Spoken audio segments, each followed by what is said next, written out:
At that time, I was 28 years old, married to Morgan, but we didn't have children. 2 years into our marriage, Morgan's business trips and drinking parties increased, making me suspicious. I finally gathered the courage to confront him about it. I asked if his business trips had increased, but he snapped back, accusing me of interfering with his work. Morgan's behavior became strange, and he started ignoring my opinions, even when it came to buying a new car. He insisted on choosing the car he liked, and I had to share the expenses, despite my objections. He never helped with household chores, and I ended up bearing most of the living expenses. Morgan's mobile phone revealed suspicious messages, mostly from his subordinates at work. When I questioned him about infidelity, he dismissed it as normal boss-subordinate interactions. Things took a darker turn when he hit me. I realized I had married someone proud and full of himself, and our incompatibility became painfully evident. My mental health suffered, and I lost weight. I finally confided in my family, fearing their response, but my dad and brother supported me.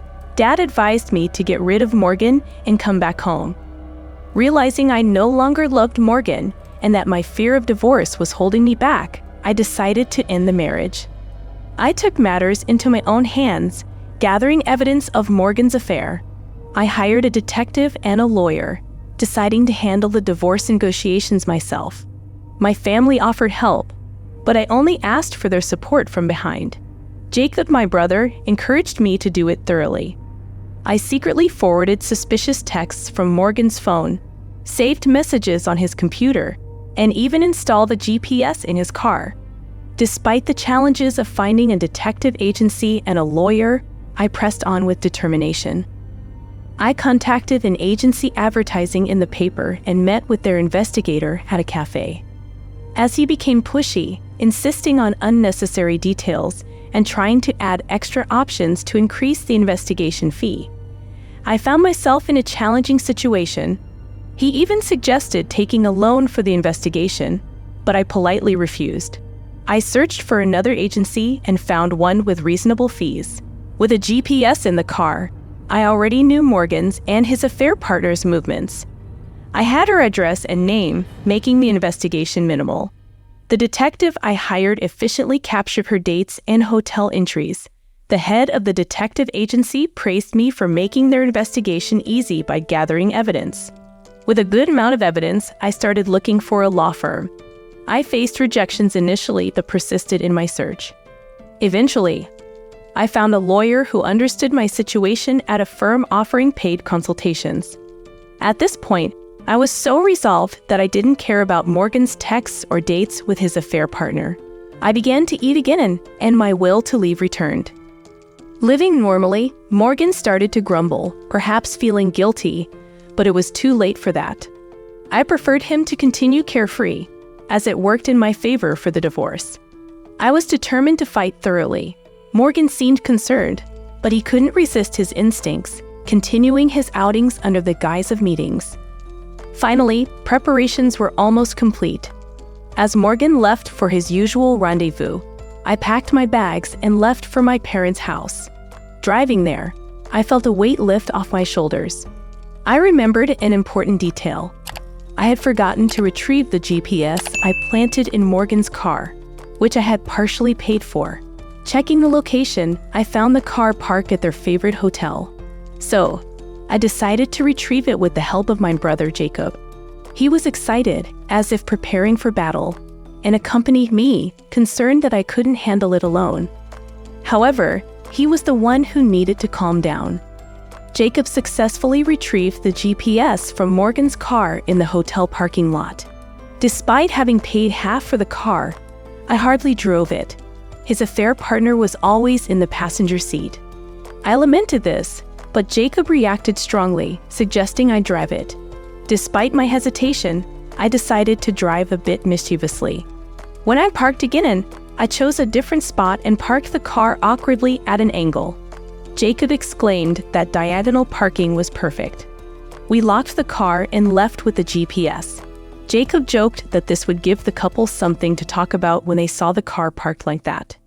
He seemed amused, and I think I enjoyed it too. It was the first time I felt like this since discovering the affair. I was grateful for Jacob's presence that night.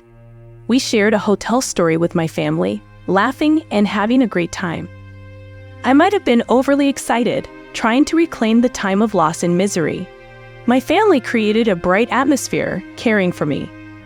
I wondered if I would have faced Morgan's infidelity this way if I were alone. No, definitely not. I was thankful for my family's presence and support. Late at night, Morgan repeatedly called my phone, but I ignored him. He must have panicked, finding the car moved and me gone. After leaving the hotel, I had left a letter at home saying, "I'll be staying at my parents' for a while." He knew where I was. He kept calling my phone but didn't dare to call my parents' house, letting his pride prevent him from facing reality. His texts were self-centered as usual, complaining about work and questioning my whereabouts. Deciding to give him a taste of his own medicine, I ignored his calls and messages. Realizing that his hotel stay was exposed, the next day, I had my lawyer contact Morgan. From then on, all communication was through the lawyer. Morgan became apologetic, flooding my voicemail with excuses and pleas. To maintain a serious approach, I had the lawyer give Morgan some educational guidance, which thankfully quieted things down.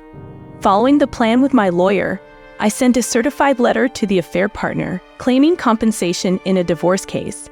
For Morgan, it was a triple treat: divorce compensation, divorce case compensation, and property division. The affair partner, who lived with her parents, panicked upon receiving the letter from my lawyer and turned to Morgan after days of silence. Morgan texted her, claiming she's innocent, but it was obvious they were still connected. My lawyer promptly warned him not to contact her, stating that non-compliance would be reported to the authorities. It went quiet again, and later, the affair partner expressed her willingness to pay compensation. She claimed Morgan, her superior, had forced her into the relationship despite it lasting for years. I felt disgusted, but instead of protesting, I decided to respond calmly, suggesting she file a police report for herself, as her lie was transparent and wouldn't work. I refrained from getting involved in her attempts to shift blame and responsibility. I suggested that she should take responsibility not just for herself, but for other women as well. She turned pale and started shaking in response to my direct challenge. If she was going to clam up when confronted, she shouldn't have lied in the first place. She seemed more pathetic than I expected, claiming to be forced into a relationship yet willing to pay for divorce case compensation. I pointed out the contradiction in her actions, reminding her that she's 30 and should feel ashamed for not taking responsibility for her actions. When I mentioned having a report from the detective agency, she stiffened, despite her claims of harassment being absurd after trips to spa resorts in Guam. She seemed eager to settle without her parents finding out. She agreed to pay $15,000 of the $30,000 I demanded, settling immediately. Luckily, her parents didn't see the certified letter. While I wanted to expose her to her parents for badmouthing me and taking money from Morgan, I prioritized a quick resolution to avoid prolonging negotiations with him. With the affair partner settled, it was now Morgan's turn. I asserted that I wanted a divorce and to recover what I've spent. Morgan, however, was adamant, stating he didn't want a divorce or to pay compensation. We were at an impasse. Morgan insisted on talking, so I agreed to meet him accompanied by my lawyer. The meeting was calmer than expected. Morgan started by criticizing me for snooping through texts and hiring a detective. He persistently attacked me as usual, but being blamed by someone who was cheating didn't affect me. I reminded him that if he wasn't cheating, being followed by a detective wouldn't have been a problem. It was all his own doing. Morgan apologized over the phone, but didn't offer a single story or explanation for his actions. When we met face to face, if Morgan had sincerely apologized, I might have been softer on him, but that wasn't the case. I decided to initiate divorce mediation, and if that didn't work, I was ready to go to court. The evidence I had collected, including verbal abuse and infidelity, was as thick as a phone book. The detective's reports and the lawyer had validated them, providing ample evidence. I couldn't lose. I remembered the old me, terrified of Morgan's tyranny. It was because I had resolved to be strong and leave my weaker self behind that I was here now. My past self wouldn't have believed my current situation. In the end, no agreement was reached at the meeting. Just before it ended, I said to Morgan, "You always boasted about yourself, but you're far from it. Your mistress is a bigger person." She cried, saying you forced her into the relationship. Despite being a victim, she not only apologized, but also paid full compensation for the divorce case. She was so honorable that I even reduced her compensation by half. Morgan, who had been ranting, was left speechless, his face turning red. I continued, "She may have been foolish, but how does it feel to be dumped by such a woman after you lavished her with gifts? In the end, she was just after your money and had little love for you. You always wanted to be surrounded by luxury cars and clothes, a shallow man who's easy to spot. You're like a man covered in gold plating. Nothing of value remains once it peels off. Abandoned by both wife and mistress, you're pathetic. You left so much evidence of your infidelity. You have no chance of winning in court. It will become known at your workplace too. I wonder how a man involved in workplace affairs and facing legal trouble will be treated. You keep dragging things out." As I confronted Morgan, I asserted that if I set my mind to it, I could easily ruin him. I questioned whether he understood the consequences, emphasizing that, as an adult, he should learn to apologize. People with no substance, I remarked, are often full of pride, mistakenly viewing an apology as a defeat. I noted that if he thought preserving his dignity meant avoiding an apology, he was beyond saving.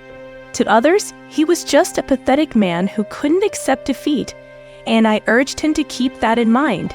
It was my final advice to him. Morgan couldn't respond and was left dumbfounded. It was truly satisfying to watch. Eventually, he left hastily, barely saying goodbye to the lawyer.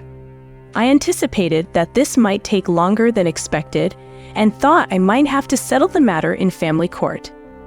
My lawyer agreed, stating that given Morgan's behavior, my ex-husband was definitely going to clash with the mistress. True to his nature, he might give her a piece of his mind. While my remarks were initially meant to be spiteful, they seemed to have an unexpected effect. However, before it even reached mediation, Morgan waved the white flag. He feared the information getting out at work. While he didn't pay the full demanded amount, he agreed to pay $30,000 immediately and $20,000 in installments, totaling $50,000. We also agreed to cut off all ties completely. This resolution might have seemed unimaginable before, but this experience showed Morgan that I was someone who followed through when I decided to do something. Surprisingly, he never defaulted on his payments, perhaps realizing the consequences of doing so. The ordeal ended with a sense of closure, and I could finally move forward from the painful chapter in my life. Later, as expected, the mistress contacted my lawyer, revealing that she had been on the receiving end of a relentless attack from my ex-husband. Given that they worked at the same place, he didn't act openly but persistently attacked her behind the scenes. What a petty man. Unable to consult her family as she was hiding the affair, she sought advice from my lawyer on what to do and where to go. I was almost impressed by her audacity to consult us, though she might just be foolish. To the mistress, my lawyer advised that there were many ways to avoid him, such as resigning or talking to her family for protection. He emphasized that this was an issue between her and him. As a representative, she came to my office on her own to seek help, and maybe she should find another lawyer for consultation. He seemed to have replied with a firm stance. Eventually, unable to bear it anymore, she confided in her parents and resigned. Her parents, feeling the need to apologize on her behalf, contacted my lawyer. Since everything was already settled, I declined their apology, understanding that dealing with a 30-year-old daughter's mess might not be something they would want to handle. I sympathized with the mistress's parents, understanding the complexity of the situation. Later, my ex-husband also contacted my lawyer after the mistress resigned and involved her parents. He became subdued, or perhaps he started to reflect on himself. On the phone, he said, I feel the terror of the consequences my infidelity has caused. I wish I could start over. It seemed like a moment of realization for him, acknowledging the gravity of his actions and the impact they had on those around him. But it's too late, and it hurts. He seemed to be hoping my lawyer would mediate between us. My lawyer told him that I've handled many divorces, but ours was the most decisive about it. Reconciliation was out of the question. He silently hung up. Now single, he can date whoever he wants. Has his passion for the mistress cooled off? That's not my concern anymore. I am truly grateful for my parents, Jacob, and my brother's wife. When things calmed down a bit, I asked Jacob, "Have I become stronger?" He replied, "You're stronger than before. Bro's wife is the strongest." My brother's wife kicked him immediately, and Jacob groaned. They're still a lovely couple. Now, I am leaving freely. I can work hard at my job, and food tastes good again. I regained my lost weight quickly. Though I was once devastated, those who have been through hell are strong. I think so of myself. I heard my ex-husband struggles to pay the compensation from the divorce case, working overtime to earn enough. The relationship between my ex and his mistress became gossip at their workplace, and he is working hard to avoid being fired. I didn't report him to his workplace. I could have pushed him to layoffs, but my lawyer said it's good to live a little escape route. That's the art of dealing with such people, he says.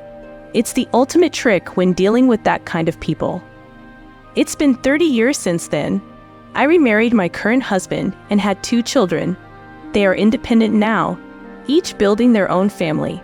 I hope their spouses are wonderful people. But if they ever suffer like I did, I want to be their savior, just like my family was for me. The old me might not have been able to do it, but I who had overcome hell surely can. I hope you guys enjoy our video. To watch more interesting stories, hit that subscribe button. Thank you.